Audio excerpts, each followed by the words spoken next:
Hello बच्चों, आज कक्षा 9वीं का विषय गणित में ब्रिज कोर्स देखेंगे। आपका स्वागत है YouTube channel DCP maths sir में। जैसे पहला नंबर जो क्वेश्चन से लिखा है उसको क्या लिखा है कि सरल कीजिए। क्या लिखा है क्वेश्चन में? सरल कीजिए। क्वेश्चन पढ़ेंगे ऋण 15 भाग कोष्टक ऋण 5 कोष्टक बंद। ठीक है, अब इसको सॉल्व करेंगे। तो सॉल्व करेंगे तो देखिएगा कि यहाँ पर ऋण का 15 लिखा है और भाग, मगर दो चीज एक साथ पे नहीं ले सकते, भाग और ऋण, इसलिए यहाँ पे इसको ऋण 5 को कोष्टक पे रखा गया है। ठीक है, अब भाग का मतलब होता है बटे, बटे का मतलब होता है उसको संख्या को बटे में लिख दिए। तो देखिएगा कि ऋण का 15 बटे क्या कर देंगे यहाँ पर ऋण का 5। अब इस वाले में ऋण दोनों जगह पर रहेगा तो ऋण से ऋण कट जाएगा। क्या हो जाएगा? दोनों जगह पर ऋण रहेगा तो भाग करने पर क्या हो जाएगा? दोनों को काट देंगे। तो 5 एक कम 5, 5 तिया 15। तो इसका आंसर क्या आएगा? 3। ठीक है, अब नेक्स्ट क्वेश्चन पे क्या लिखा है कि सरल कीजिए। क्या लिखा है? सरल कीजिए। ठीक है, तो सरल कीजिए में पहले नंबर जो क्वेश्चन लिखा है कि कोष्टक ऋण का 2 गुणा ऋण का 8 कोष्टक बंद बटे ऋण का 4 गुणा ऋण का 2। ठीक है, अब इसको सॉल्व करेंगे। तो जैसे का वैसा पहले एक बार उसको उतार लेंगे। ठीक है, तो उसको जैसे का वैसे नोट कर लीजिए। अब यहाँ पर देखिएगा ऊपर वाली जब भी कोई संख्या गुणा करने के लिए आए, क्या है? जब भी कोई संख्या गुणा करने के लिए आए तो ऊपर की संख्या का गुणा ऊपर और नीचे की संख्या का गुणा नीचे। तो क्या आएगा? 8 एक कम 8, मतलब यहाँ पर क्या लिखा है? 2 लिखा है, तो 8 दूनी 16 ये। मगर याद रखना ऋण और ऋण गुणा करने पर याद रखना चिन्ह, ऋण और ऋण गुणा करने पे धन आता है। क्या आता है? गुणा करने पे धन आता है। 8 दूनी 16। ठीक है, मगर यहाँ पे ऋण का 4 लिखा है, यहाँ पे गुणा, यहाँ पर कोई चिन्ह नहीं है, तो ऋण और धन का गुणा करने पे क्या आता है? ऋण आता है। क्या आता है? ऋण। तो इसको काट देंगे। देखो 8 एक कम 8, 8 दूनी 16। तो इसका आंसर क्या आएगा? ऋण का 2। ठीक है, आया समझ में? ठीक है, नेक्स्ट क्वेश्चन क्या लिखा है? अब अगला लिखा है कि सरल कीजिए। क्या कीजिए? सरल कीजिए। मगर ये कौन सा वाला सवाल है? तो दो भिन्न वाली संख्या है, दोनों तरफ क्या है? भिन्न वाली संख्या। किसमें? अंश बटे हर के रूप में लिखी है। ये क्या लिखी है? अंश बटे हर के रूप में। तो 3 बटे 4 प्लस 1 बटे 4। जब भी कोई संख्या अंश बटे हर में हो तो क्या लिया जाता है? एलसीएम लिया जाता है। क्या लिया जाता है?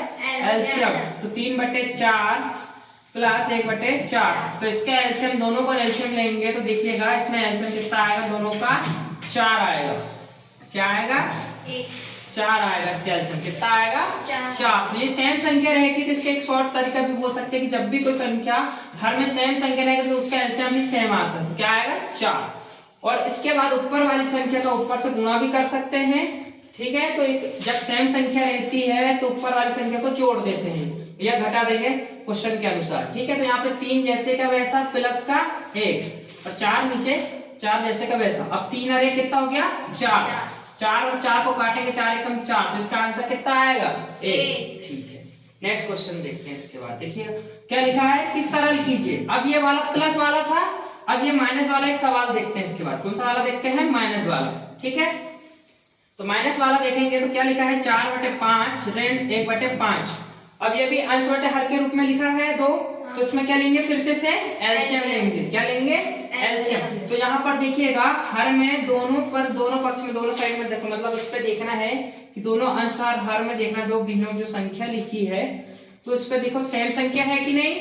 तो यहाँ पे क्या आएगा? 5 आएगा इसके एलसीएम। और ऊपर वाली जो संख्या रहती है उसको में से जोड़ना रहेगा तो जोड़ देंगे, घटाना रहेगा तो घटा देंगे। तो 4 जैसे का वैसे एक आएगा चिन्ह है ऋण का, तो यहाँ पे ऋण लिख दिए और यहाँ पे 1। ठीक है, अब इसमें से 4 में से 1 घटा देंगे तो 3 और यहाँ पे 5 का 5 जैसे। तो इसका आंसर क्या बनेगा? 3 बटे 5। ठीक है, अब नेक्स्ट क्वेश्चन देखते हैं। इसके बाद ये थोड़ा अलग है। अब नंबर क्वेश्चन क्या लिखा है कि निम्नलिखित भिन्नों को भाग कीजिए। क्या है? लिखा है कि निम्नलिखित भिन्नों को भाग कीजिए, मगर इस पे देखो गुणा वाला नहीं है। ये सवाल पर देखिएगा कि दोनों तरफ अंश बटे हर में है। क्या है दोनों में? 1 बटे 2 भाग 3 बटे 2। ठीक है, तो इस नियम पे याद रखिएगा जब भी कोई अंश बटे हर में डबल संख्या रहती है और भाग करने के लिए आएगा तो वो संख्या भाग से किसमें परिवर्तित हो जाती है? गुणे में। तो जिस प्रकार भाग परिवर्तित गुणे में होता है तो संख्या भी बदल जाएगा। बदलेगा कि नहीं? तो देखिएगा 1/2 ये भाग का चिन्ह था, उस पर क्या बदल जाएगा, गुणा। तो अब जो संख्या थी, क्या थी, संख्या, ये 3/2 लिखा था, क्या लिखा था, 3/2 लिखा था, तो उसको बदल देंगे तो ऊपर क्या हो जाएगा कि 2 ऊपर चला जाएगा, 3 नीचे आ जाएगा, ठीक है। तो ये किसमें बदल गया, गुणे में। अब इस गुणे में बदल गया तो ऊपर की संख्या ऊपर से गुणा कर देना और नीचे की संख्या से नीचे, तो 2 1 का 2, तो यहाँ पे 2 आ गया, ठीक है। 3 दूनी 6, तो इसलिए यहाँ पे क्या आ गया, 6, ठीक है। इसको और सरल रूप कर सकते हैं क्या, 2/6 को और किससे कट जाएगा, 2 से कट जाएगा, ठीक है। 2 1 कम 2, 2 तिया 6, इसका आंसर कितना बनेगा, 1/3। कितना बनेगा इसका, 1/3। अब इससे छोटा नहीं हो सकता क्योंकि 1 का भाग 3 में नहीं जाएगा, ये पॉइंट में आएगा, ठीक है। तो इसका फाइनल आंसर अंश बटे रूप में क्या बनेगा, 1/3, ठीक है। ठीक, अब नेक्स्ट क्वेश्चन देखते हैं, ये थोड़ा अलग है, ठीक है। इस पे भाग था, उस पे का लिखा, का मतलब क्या होता है, तो का मतलब हमेशा याद रखना, जब क्वेश्चन रहेगा का मतलब तो गुणा हो, का मतलब क्या होता है, गुणा। तो ये सवाल दिया है तो 10 का 1/8, क्या लिखा है, 10 का 1/8, 1/8 लिखा। तो 10 का मतलब मैंने अभी कुछ मिनट पहले बताया था, क्या बताया था, उसका हमेशा क्या करते हैं, गुणा करना, ठीक है। तो 10 गुणा 1/8। अब जो ये संख्या रहती है नीचे से गुणा नहीं करते, ये वाले की संख्या का हमेशा याद रखना, ऊपर की संख्या ऊपर, और जिसका कोई बट्टे में नहीं तो 1 भी लिख सकते थे उसको, ठीक है, यहाँ लिखने की जरूरत नहीं है। ये 10 1 कम 10 और उसके बट्टे में क्या जाएगा, 8, ठीक है।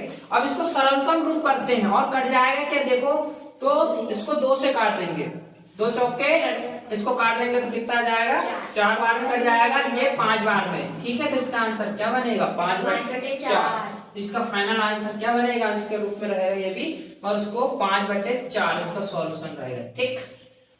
लेकिन अब जैसे ही नेक्स्ट क्वेश्चन की ओर जाएंगे आप, तो यहाँ पे देखिएगा, पुनः रिपीट करते हैं, तो इधर देखिएगा भाग करे थे, क्या किए थे यहाँ पे, मगर यहाँ पे भाग की जगह पर का मतलब क्या होता है, तो इस पर गुणा करना है, ठीक है। जहां वहां यहाँ पे नहीं हो, याद रखना, भाग पर लागू होता है, यहाँ पे ऑलरेडी गुणा लिखा है, ठीक है। तो यहाँ पर देखिएगा फिर से क्या लिखा है, इस क्वेश्चन को पढ़ो एक बार, 2/3 का 5/8, क्या लिखा है, 2/3 का 5/8, ठीक है। अब इसको आगे सॉल्व में जैसे का वैसा उतार लेते हैं एक बार। अब देखिएगा 2/3 का 3 लिखे, का मतलब क्या होता है, गुणा।